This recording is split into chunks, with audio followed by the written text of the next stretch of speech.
Greetings. This is Doc Ock coming at you live and direct today. And I have a few things I need to talk about today. I need to get a couple things off my chest. First of all, I am a doctor in every sense of the word. When a doctor goes into work, I don't know if y'all know this, but when a doctor goes into work in the morning, they don't always know what they're going to have to do on that particular day. It all depends on what patients come and what symptoms they present. So depending on what present will determine what they do. That'll determine, and to a large extent, how their day goes. So I'm the same way. I work off inspiration. I do what's necessary, what needs to be done on any given day. Now, I can tell you the way I'm going to do it, but I can't always tell you what I'm going to do because I never know.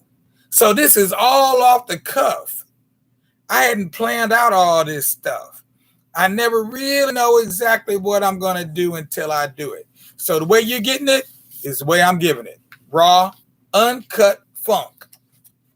And there you have it in a nutshell. So today I got up and I had a few thoughts. And here they are. I wrote them down over here. And as you see, I tore a whole page out of my book because I decided I found something else I was inspired by, something else that I saw as I was trying to determine what it was that I was going to do today. And so instead of doing what I originally planned to do, I ended up with this. First of all, for our proverb of the day, it's a very simple proverb. And this one is from Mauritania, again, if I'm not mistaken. I believe that's Mauritanian. We just write that there. Soon found, soon lost. That's it. It's the whole proverb. Soon found, soon lost. Think about it for a while. Let it ruminate. See how that feels. Just let that settle in for a minute.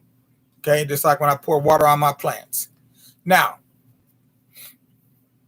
meanwhile, I want to talk about something that's a little bit more topical today. You know, I've been telling stories and I try not to focus on the daily news and all that kind of stuff. But I got a few things, like I said, I want to get off my chest. One of them is this POC. I think it's really POS.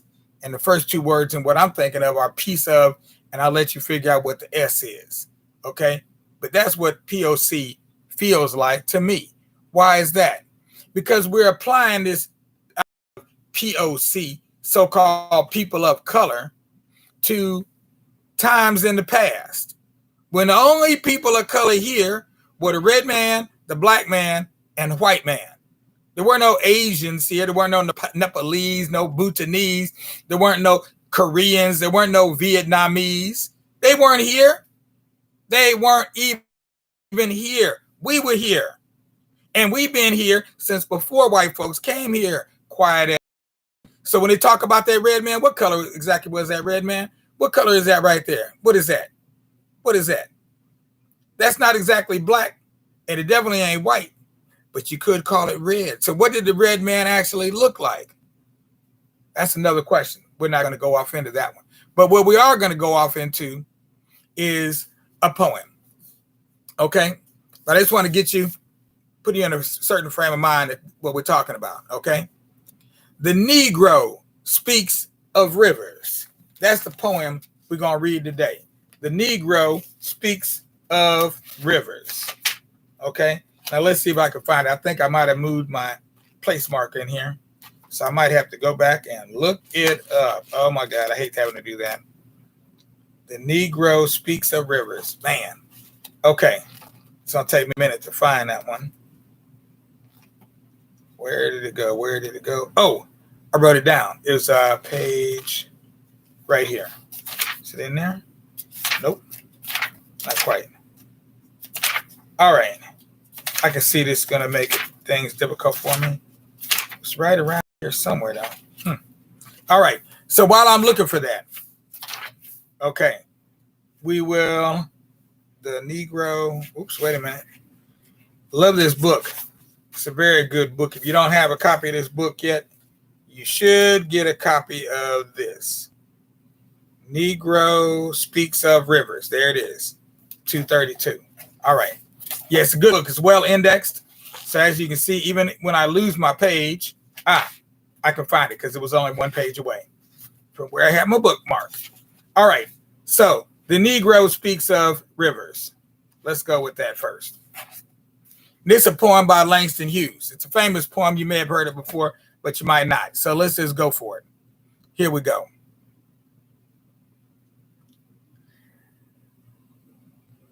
I've known rivers.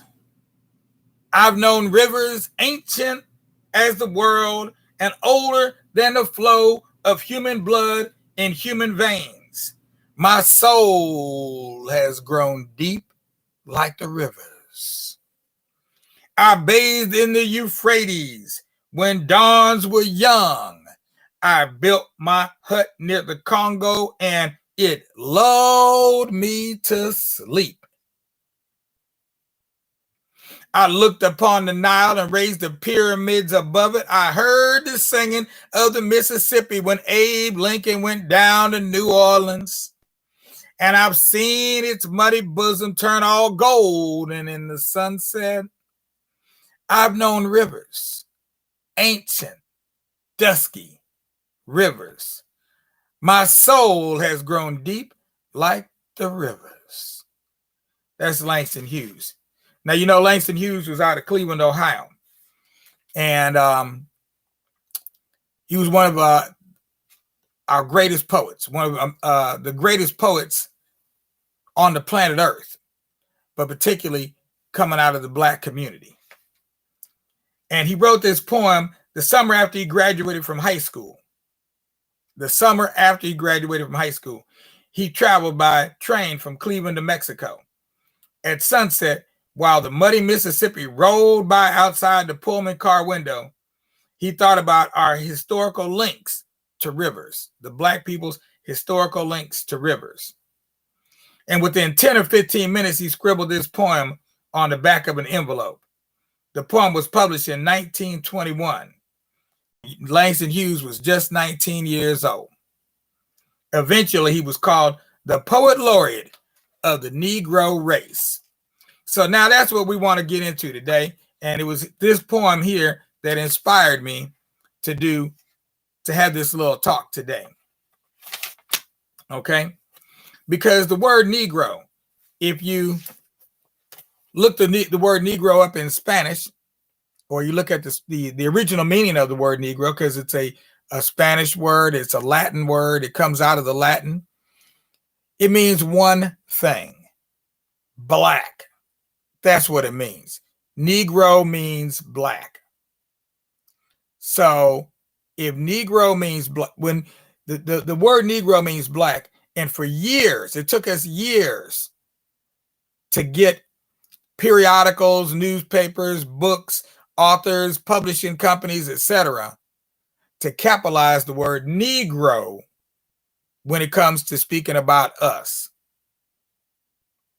Well, it appears our struggles are not over, because now when it comes to the word black, I still see the newspapers, periodicals, publishers, etc., not capitalizing the word black when it comes to speaking about us. Well, why is that? Why is the word black still not capitalized when you know you're talking about a race of people? And that's a name to describe them.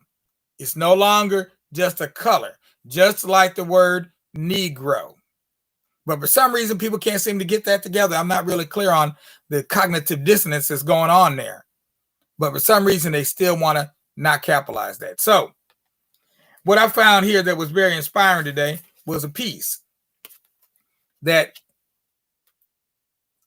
speaks to my thoughts about the word black.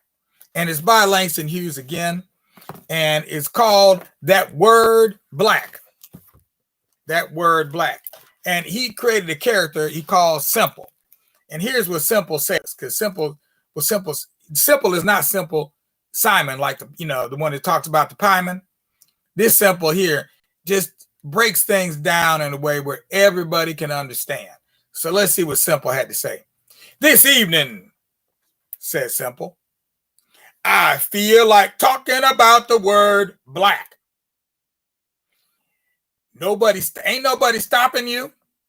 So go ahead. But what you really ought to have is a soapbox out on the corner at 126 and Lenox, where the rest of the orators hang out. They expresses some good ideas on that corner, says Simple. But for my ideas, I do not need a crowd. Now, as I was saying, the word black, white folks have done used that word to mean something bad. So often, until now, when the NAACP asks for civil rights for the black man, they think they must be bad. Looking back into history, I reckon it all started with a black cat meaning bad luck. Don't let one cross your path. Next, somebody got up a black list on which you get if you don't vote right. Speaking of voting, then when lodges come into being, the folks didn't want in got blackballed. The folks they didn't want in got blackballed. If you kept a skeleton in your closet, you might get blackmailed. And everything bad was black. When it came down to the unlucky ball on the pool table, the 8 rock, they made it the black ball. So no wonder there ain't no equal rights for the black man. All you say is true about the odium attached to the word black, I said. You've even forgotten a few. For example, during the war, if you bought something under the table illegally, they said you were trading on the black market. In Chicago, if you're a gangster, the Black Hand Society may take you for a ride. And certainly, if you don't behave yourself, your family will say you're a black sheep. Then if your mama burns a black candle to change the family look, they call it black magic. My mama never did believe in voodoo, so she did not burn no black candle, said Simple. If she had, that would have been a black mark against her. Stop talking about my mama. What I want to know is where the white folks get off calling everything bad black. If it is a dark night, they say it's black as hell. Well, that's really funny. How can hell be black when you got fires burning down there? What, is the fire black too? Think about it. Black as hell. If you are mean and evil, they say you got a black heart. I would like to change all that around and say that the people who Jim Crow me have got a white heart. People who sell dope to chillin' have got a white mark against them. And all the white gamblers who were behind the basketball fix are the white sheep of the sports world. God knows there was few, if any, Negroes selling stuff on the daggone black market during the war. You know there wasn't no black folks selling stuff on the black market. So how come they didn't call it a white market? See, I don't even have to read that out the book because that's what I've been thinking all the time. And here I wake up this morning and I'm inspired by Langston Hughes' words coming out of 19, whatever year this was, he put this together. No, they got to take me and my color and turn it into everything bad. According to white folks, black is bad. Wait till my day comes. In my language, bad will be white. Black male will be white male. Black cats will be good luck. And white cats will be bad. If a white cat crosses your path, look out. I will take the black ball for the cue ball and let the white ball be the unlucky 8 rock. And on my black list, which will be a white list, then I will put everybody who ever Jim Crowed me, from Rankin to Hitler, Talmadge to Milan, South Carolina to South Africa. I am black. And don't you forget it. When I look in the mirror, I see myself, daddy-o, but I am not ashamed. God made me. He also made FD. That's Frederick Douglass for those of y'all who can't translate really quick. Dark as he is, he did not make us no better than the rest of the folks. The earth is black, and I mean the earth, literally, and all kinds of good things comes up out of the earth.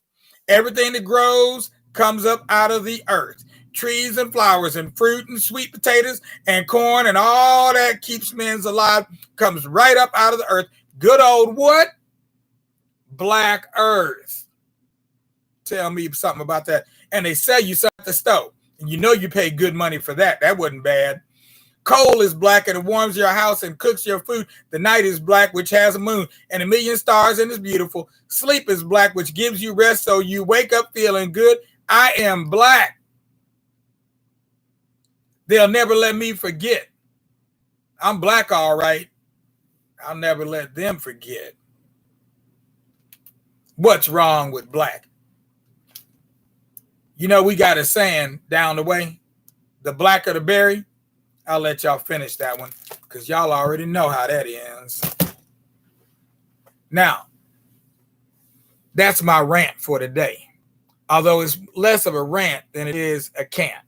And I just can't stand the way that black is being treated today. Because black ain't bad and POC ain't me. So if you think I'm POC, a person of color, you need to think one more time because you stuck way back in the past in my grandfather's day.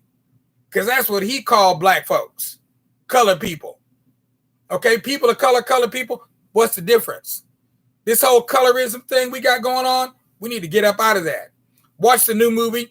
It's out on Netflix. It comes out of Nollywood, which for those of you who are seriously uninformed and don't know, Nollywood is the third most powerful film industry on the planet. And it's called Nollywood because it's coming right out of Nigeria.